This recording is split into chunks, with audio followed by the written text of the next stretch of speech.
ഒരു ക്ഷേത്രത്തിൽ ഇപ്പോൾ ഒരു തീക്കുട്ടിച്ചാത്തൻ തെയ്യം ഇറങ്ങുക അല്ലെങ്കിൽ ഒരു ഭൈരവൻ തെയ്യം ഇറങ്ങുമ്പോൾ അവിടെ എല്ലാവരും കൈകൂപ്പി നിൽക്കുന്ന ഒരവസ്ഥയാണ്. അവിടെ ഒരു നിയമമുണ്ട്. ആ നിയമത്തെ മറികടക്കാൻ മറ്റുള്ളവർക്കാവില്ല. അവർ ക്ഷേത്ര ചടങ്ങാണ്. മറിച്ച് അതേ തെയ്യം നമ്മളിപ്പോൾ കോഴിക്കോട് മാനാഞ്ചിറ സ്ക്വയറിൽ വരുമ്പോൾ അതിൽ പോകുന്നവരൊക്കെ ഒന്ന് തോണ്ടി നോക്കുക, അല്ലെങ്കിൽ എന്താടോ എന്തല്ലാന്ന് അങ്ങനെയുള്ളൊരു സംഭവം വരില്ലേ. എല്ലാവർക്കും ദൈവം ഒരേ കാഴ്ചപ്പാട് കാണാൻ പറ്റില്ലല്ലോ. ദൈവത്തെ പരിഹസിക്കുന്നവരുണ്ട്, കലയെ പരിഹസിക്കുന്നവരുണ്ട്. അപ്പം പലർക്കും പല മൈൻഡും ആയിരിക്കും. ഈ മൈൻഡ് ഉള്ളവർ ക്ഷേത്രത്തിൽ വന്നു കഴിഞ്ഞാൽ ക്ഷേത്ര ആചാരങ്ങളും ക്ഷേത്ര ചടങ്ങുകളും പാലിക്കണം, ഇല്ലെങ്കിൽ പിടിച്ച് വെളിയിലിടും. ഇപ്പോൾ പൊതുവേദികളിൽ ഒരു തെയ്യത്തിന് ഇങ്ങനെ കെട്ടി അവിടെ ആ തെയ്യത്തിനെ ഇൻസൾട്ട് ചെയ്താൽ നമ്മൾ ചെയ്യുന്ന കലയ്ക്ക് നമുക്ക് കിട്ടാനുള്ള അംഗീകാരം അല്ലെങ്കിൽ ആ കലയ്ക്ക് കിട്ടുന്ന ഒരു പ്രസക്തി ഏത് വേദിയിലാണോ ആ കല ചെയ്യേണ്ടത് അവിടെ കിട്ടും. അതാണ് ഇത് തമ്മിലുള്ള വ്യത്യാസം.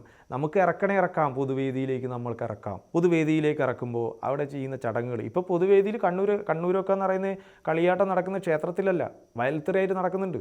അതിനും ചടങ്ങുണ്ട്. ആ ദേവതയെ ഒരു ആയുധത്തിലോ അല്ലെങ്കിൽ ഒരു ഇതിലേക്കോ ആവാഹിച്ച് കൊണ്ടുവന്ന് അവിടെ ഇരുത്തുന്നുണ്ട്. ഒരു വയലിൽ പോയിട്ട് അങ്ങ് കെട്ടി ആടുകയല്ല. അതാണ് അതിൻ്റെ പ്രശ്നം. നമുക്ക് ഈ ഒരു ദേവതേനെ അവിടെ കൊണ്ടുവന്ന് അതിന് പൂവും നീരും അതുപോലെ തന്നെ അതിൻ്റെ ചടങ്ങുകളും കാര്യങ്ങളൊക്കെ ചെയ്തിട്ടാണ് അതിൻ്റെ കോലത്തെ നമ്മൾ കെട്ടിയാടുന്നത് പുറത്ത്. അപ്പോൾ അങ്ങനെ ചെയ്യുന്നതിൽ തെറ്റില്ല എന്നാണ് എൻ്റെ അഭിപ്രായം.